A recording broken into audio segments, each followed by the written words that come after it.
You can actually see tooling marks from where AMD made the panel. That is a AMD, American Metal Direct panel. And he didn't go with the full quarter up to the roof, just 1 inch up over the body line. So that's, anyway, I'm not worried. A few layers of primer on there and that'll block right out. One layer of primer on the door and the front fender and they'll block right out.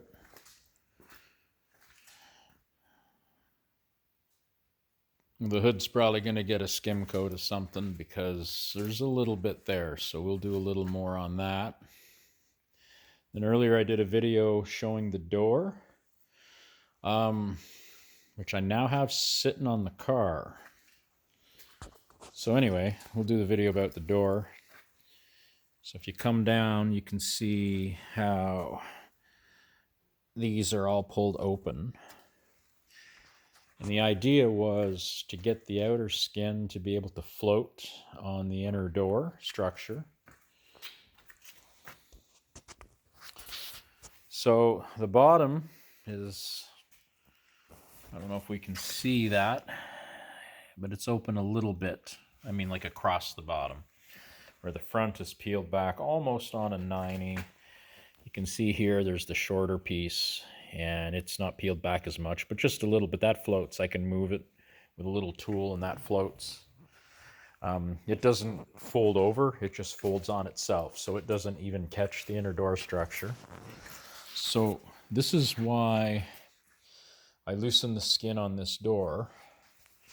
This is the issue we were having, and of course the window here, you had a big gap in here, and then it went to 0. He had it adjusted, maxed out to lean into the car. But you can see here what happens is the door doesn't want to go in.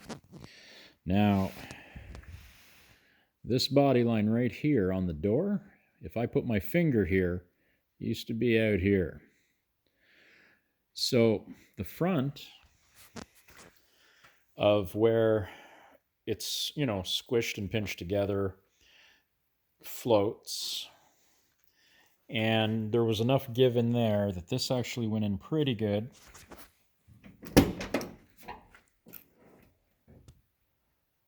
Let's see if I can open this where it'll stay. Now, I didn't open this one as much earlier because you can see the seam here. It's almost at a 90 now, the way it's opened. Now, I didn't open it too much earlier because I thought, well, we'll keep that one looking a little nicer. But what I found, not just the seam sealer that he hit all the work with, but when you look up in here, I wonder if I have a light somewhere, but you can see the black in there, and you see those little lines, those little marks. Well, the marks are just from my tool bending this open. But the black you see is not the back of a panel. Let me see. Can you kind of see that up in there? Let it focus. Okay, so there's this black glue in between the door and this. So that means the reason he only had a few tacks holding the door is because he basically probably put glue around the frame of the inner door and then set the skin on. So what happens, however he had this jigged or not, apparently it was jigged. I don't know if that's true or not, or if he just laid it on a bench. I don't think it matters. At the end of the day, the door had a twist in it, the inner structure. So when he put this on, he basically sat it down, put glue, and you know what? That's probably 9 out of 10 times that'll work. The good thing with the glue he used, it's kind of a polyurethane, I believe. A lot of glues. So what we tried to do is basically I took a heat gun, a really powerful heat gun. I had my helper here earlier today, and basically we started up here, and he just started heating the door, working his way down. We noticed it would start to move and float. And my thought was, well, hey, let's make it real sticky.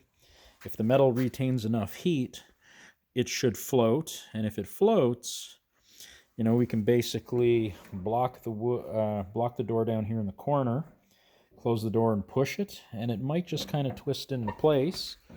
and then you do a couple of welded tacks. And once it's good and where you're happy, maybe go around, do a few more tacks. Then we know it's true to the car, as long as it fits the quarter in the front fender anyway. And then I can take it back off. There's only 3 bolts holding it, so we can take it off and then, fold it over, dolly it out, make it nice, seam it, so to speak. But yeah, so the glue wouldn't quite allow us to float. But what I did notice is as we heated it for like 30, 40 seconds, you could literally come in here and scratch it off, and the glue wasn't sticky. Once you heat it, it almost turns into like a hard... Well, here, let's see. Here it is right here. It's like hard plastic. So it's some kind of plastic polyurethane glue, which, hey, it works. So what I'm going to do now, I'm going to get a battery, hook it up to the power window wires right there to make the window go up. And I'm going to come through this hole right here. And I'm basically just going to take a scraper, and I'm just going to keep heating this up and down, and I'm going to put a scraper in from behind inside the door to scrape all that plastic stuff out, which will totally allow this to float. I don't think I have to do it across the bottom. I sure hope not. But hey, if I do, I do. It is what it is. Technically, the skin right now, other than that plastic, is being held on right here in the corner. There's a little weld right here to right here. This has all been let go, and you can see it's bent over. This, you could literally, the front is all let go. The bottom is just loose enough. There could be glue on the bottom. There didn't seem to be glue on the front edge, only on this back edge and down across the bottom maybe. But I think if everything else is free, and again, when I say everything else is free, I am going to have to come in here and cut this. Take all the glue off this side. The front floats. So if the back floats and the top floats, the bottom is okay. And quite frankly, the bottom matches the rocker perfectly. So if that can float, I should be able to tweak the door in, and really for the little bit. And I know, like, there's guys going, well, shouldn't there be enough adjustment? No, that's pretty much maxed out. And if I adjust the door in, the front of the door ends up getting too close to this, right? So we have to take that little bit of corkscrew shape, so to speak, out of the door. He might have just leaned it a certain way on the bench, and I don't know if you're aware, but without the skin, you have this inner skin, and it's pretty floppy. You're putting stuff in and out. Who knows? Could have been leaning on the wall in someone's shop, and something was leaning on it.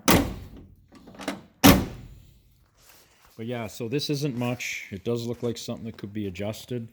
But like I say, if I adjust it, it maxes out the front. And you can see where the door goes in. And it actually pushes into there, which we don't want.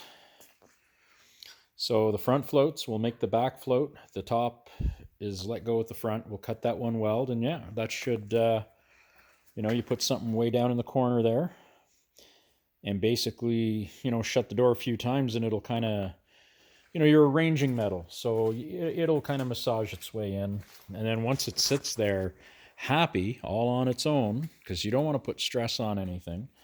You want it to just twist enough that it's happy on its own. That way, once you tack it, weld it, move it, everything stays. But yeah, I'm really happy so far. We barely did anything. And like I say, we went 2/3 the way there. Like I could put my finger sideways in the gap that was here. It was that bad. So the things you got to do to make these things fit. Then we also sanded a lot of this off, just 80 grit on the machine to see what would happen, and you can see the highs and lows to some degree. 90% of that will block off with a bit of high build. You can see where we circled a few spots where there was some dings that are a little deep. So again, I don't know, might give this a thin coat of something and block it off.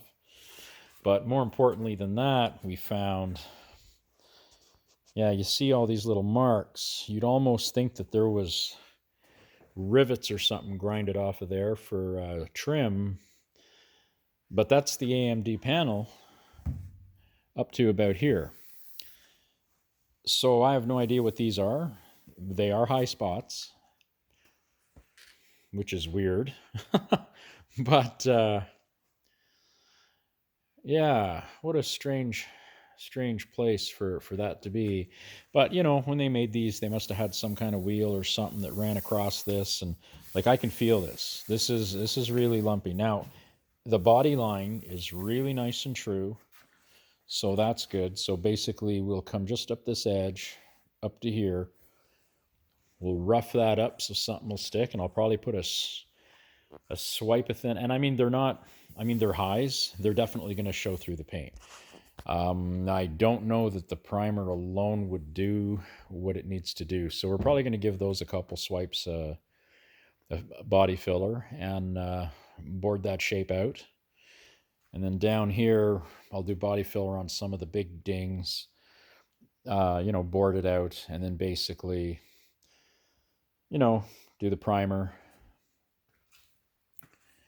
But yeah, kind of lost in my thoughts right now. There's just so much, and it's end of the day Friday, so I'm pretty happy with the guy helping me now. So that's been a lot of fun. He's just a friend and he wants to learn, so he's been kind of giving me a hand. The roof looks like a mess, but we've sanded that to where it's smooth enough. I should be able to clean that up, do a couple coats of epoxy primer, the high build, and block that out. There's a little bit of work to do. You see right over there. The brown isn't rust. It's just some red primer, oxide primer, something we picked up down there. So that area there's got to be smoothed out and a little filler. There's a little ding up there that someone tried to bury at one time. So we'll take that out. But we'll probably end up doing from right here, up the roof, down the sail panels. So basically the whole roof, both quarters, and the trunk lid. That's all going to get probably a good solid 3 coats of the high build epoxy, and it gives us something to block. So this car is going to go fairly quickly. The doors are pretty nice. Of course, after I do what I got to do there and reattach that door, it might be a little messed up, so we might have to block the door out some, but that's all right. It's all part of the job. Even though it's a new skin, there's proof that people put Bondo in things before they even put them on the car right there. So that's got to be touched up. Anyway, that's it for me on a Friday. I don't know if I'll be working over the weekend or not. Give that a boot. And you almost want to throw the bumper and fender back on and just drive it the way it is. It's just such a mean looking beast. But everybody have a good weekend. Cheers.